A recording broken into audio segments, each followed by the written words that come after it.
Bale, ito na, no?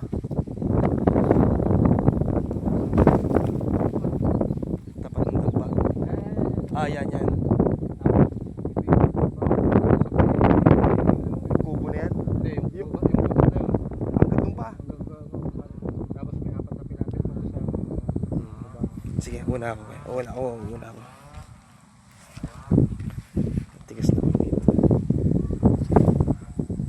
Ayan,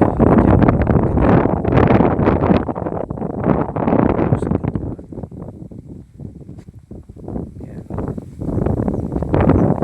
Bali, 19 na parsela, 19 na tipak ng palayan. Sa 1 meters.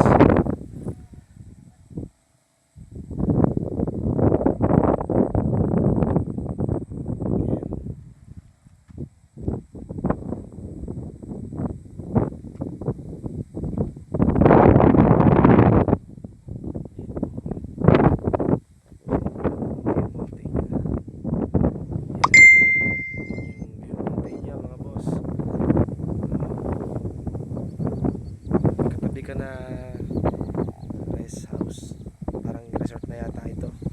Dati siyang tubigan, ginawa na rin ng may-ari, ginawa na rin ng resort. Yan, ginawa na rin. Dating tubigan, ginawang ganyan. Kaya ganyan din ang pwede nyo gawin din sa property na to. 1.5 hectares. Tax declaration po ito mga boss, madam. Napakamura lang itong property na to.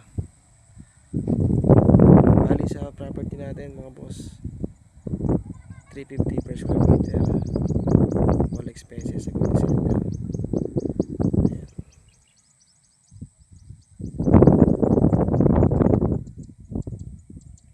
Napakaganda. Ayan, kaya yan po yung barangay roadside. Papasok mo ng ganun pa yan. Di pa lang po nasisimulan ulit at yung ginagawa na kalsada hanggang dyan lang. Pero napakalapit lang, oh.